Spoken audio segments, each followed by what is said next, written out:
RJD में फिर बड़ी खटपट, नेताओं का चुनाव से पहले विद्रोह। बिहार में चुनाव बेहद नजदीक है, लेकिन उससे पहले ही आरजेडी में विरोध के स्वर उठने लगे हैं। पहले विधायकों की बगावत और अब तेजस्वी के सामने ही विद्रोह। सवाल उठा रहा है कि क्या आरजेडी में कुछ भी ठीक नहीं चल रहा है और क्या चुनावों तक ऐसी ही तस्वीर आती रहेगी, क्योंकि अगर तेजस्वी के करीबी ही उनका विरोध करेंगे तो चुनाव में उनकी लुटिया डूबना तो तय ही है। नमस्कार, कैपिटल टीवी का खास शो बेबाक सवाल देख रहे हैं आप। मैं हूं आपके साथ हर्ष भारद्वाज। राजद नेता तेजस्वी यादव ने पिछले 2 दिनों में टिकट वितरण के लिए पार्टी के अंदर कद्दावर नेताओं से राय शुमारी की। पिछले 2 दिनों में तेजस्वी यादव ने पार्टी के प्रदेश अध्यक्ष मंगनी लाल मंत्री और अब्दुल बारी सिद्दीकी से संवाद किया है। ये बातचीत पोलो रोड स्थित सरकारी आवास में हुई है। सूत्रों के मुताबिक विजयादशमी के बाद महागठबंधन की एक अहम बैठक पटना या दिल्ली में होगी, जिसमें महागठबंधन के सभी शीर्ष नेता हिस्सा लेंगे। उसी बैठक में महागठबंधन के अंदर सीट साझेदारी के मसले पर फाइनल टच दिया जाएगा। राजद उसी बैठक की तैयारी कर रहा है। प्रत्याशी चयन और पार्टी की चुनावी रणनीति को लेकर राजद के अंदर विचार मंथन का दौर जारी है। सीट साझेदारी और पार्टी प्रत्याशी से जुड़ा राजद का सर्वेक्षण पूरा हो गया है। हालांकि इस बैठक में तेजस्वी का उन्हीं के कुछ नेताओं ने विद्रोह किया। सूत्रों से मिली जानकारी के मुताबिक वो नेता मन मुताबिक जगह से टिकट मांग रहे थे, लेकिन तेजस्वी ने अभी कुछ भी कहने से इनकार कर दिया है। इससे तो यही लगता है कि महागठबंधन की बैठक करने से पहले तेजस्वी को आरजेडी नेताओं की एक बड़ी बैठक बुलानी चाहिए, ताकि आपसी गुटबाजी खत्म हो सके। नहीं तो तेजस्वी का सीएम बनने का सपना टूट जाएगा। दशहरा के बाद होगी महागठबंधन की बैठक। अब सवाल है कि दशहरा के बाद क्या आरजेडी और पूरी महागठबंधन में सब कुछ ठीक हो जाएगा और महागठबंधन की बड़ी बैठक होगी या फिर नहीं, क्योंकि पिछले दिनों पटना में मीडिया से बातचीत के दौरान मुकेश सहनी ने साफ कह दिया था कि महागठबंधन में सीट बंटवारे की घोषणा दशहरे से पहले नहीं होगी। उन्होंने कहा था कि हम उम्मीद कर रहे हैं कि दशहरा तक यह साफ हो जाएगा कि कौन सी पार्टी कितनी सीटों पर चुनाव लड़ेगी। उसके बाद इसकी जानकारी प्रेस कॉन्फ्रेंस के जरिए दिया जाएगा और तब पूरी जानकारी सार्वजनिक हो जाएगी। सहनी ने भरोसा जताया था कि महागठबंधन में इसको लेकर कोई विवाद नहीं है और सभी दल आपसी सहमति से आगे बढ़ेंगे। दरअसल बिहार विधानसभा की 243 सीटों को लेकर महागठबंधन के अंदर पहले से ही चर्चा चल रही है।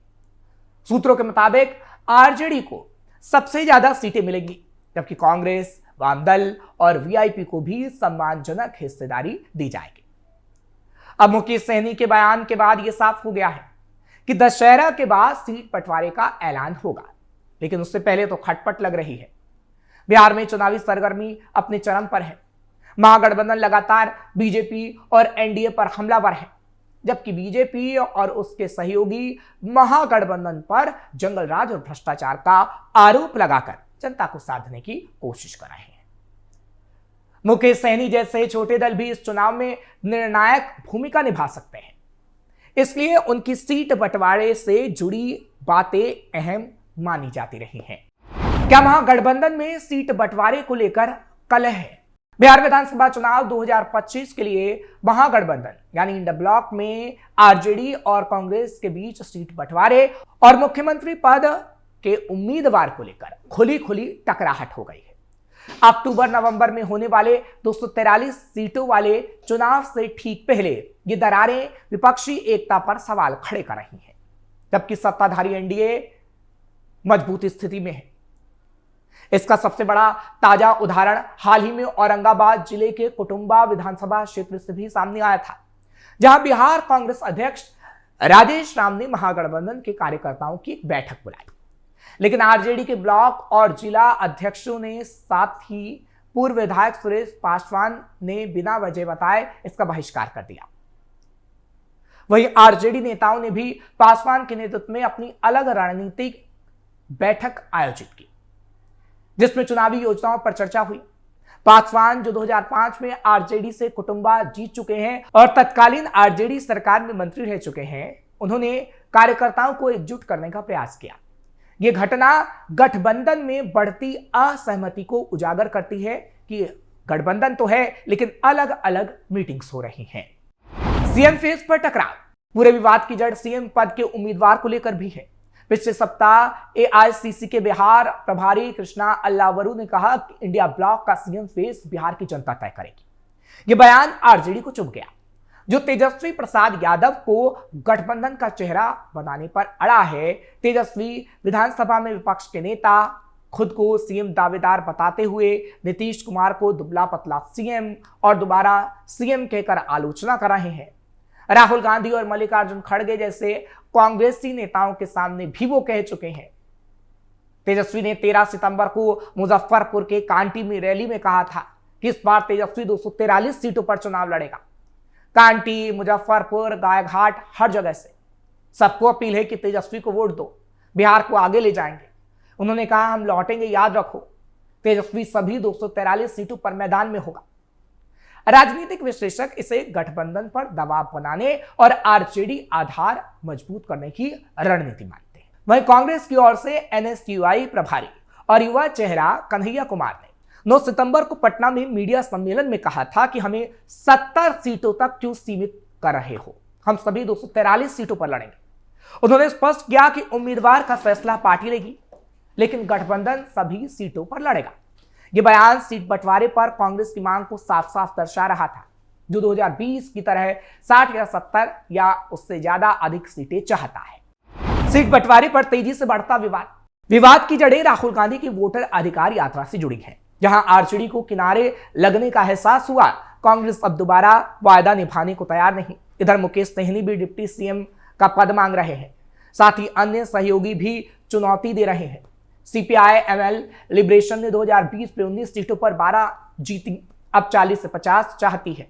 झारखंड मुक्ति मोर्चा और पशुपति कुमार पारस की राष्ट्रीय लोक जनशक्ति पार्टी आरजेडी से बातचीत में है कि ज्यादा सीटें मिली।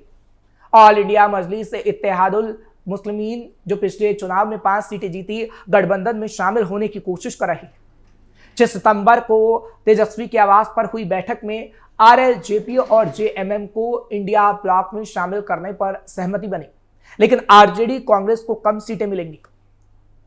2020 में महागठबंधन को कुल 110 सीटें मिली थी, जिसमें आरजेडी 75 और कांग्रेस 19 पर थी, जबकि एनडीए को 125। अब नए सहयोगियों से फ्रेगमेंटेशन बढ़ा है। कांग्रेस ने आरजेडी की मुश्किल ज्यादा बढ़ाई। दरअसल बिहार विधानसभा चुनाव से पहले कांग्रेस पूरी तरह से एक्शन मोड में आ गई है। महागठबंधन में सीट बंटवारे से पहले ही पार्टी ने अपनी चुनावी तैयारी तेज कर दी है। इस क्रम में पार्टी ने अपनी स्क्रीनिंग कमेटी की बैठक भी की। 7 घंटे चली इस बैठक में सीट वार विस्तार से चर्चा की गई। कांग्रेस करीब 40 सीटों पर प्रत्याशी तय करने के निकट पहुंच गई है, यानी कांग्रेस प्रेशर पॉलिटिक्स भी एक तरीके से बना रही है। कांग्रेस मुख्यालय में हुई इस बैठक में सांसद इमरान प्रतापगढ़ी, प्रभारी सचिव सुशील पासी के अलावा प्रदेश अध्यक्ष राजेश राम, शकील अहमद खान और मदन मोहन झा और कमेटी के अन्य सदस्य भी मौजूद रहे। इस बैठक की अध्यक्षता कमेटी के चेयरमैन अजय माकन ने की। बिहार कांग्रेस अध्यक्ष राजेश राम का कहना है कि बिहार में कांग्रेस पार्टी एक साथ कई मुद्दों पर काम कर रही है। पार्टी उम्मीदवारों की घोषणा को लेकर जल्दबाजी में तो नहीं, लेकिन तैयारी कर रही है। अभी सभी सीटों और उसके संभावित उम्मीदवारों को लेकर चर्चा की जा रही है। इसके अलावा जो सीटें हमें पहले मिली थी, उस पर किस तरह से चुनाव लड़ना है, इस पर चुनावी रणनीति तैयार की जा रही है। चुनावी तैयारियों और रणनीतियों को लेकर हम अपने सहयोगी दलों के साथ भी संपर्क में हैं।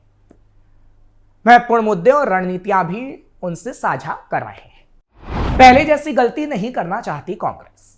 इस बैठक में शामिल सूत्रों का कहना है कि कांग्रेस पिछले चुनावों से सीख लेते हुए इस बार ज्यादा सीटों पर जीत हासिल करने के लिए बेहतर उम्मीदवारों की तलाश कर रही है।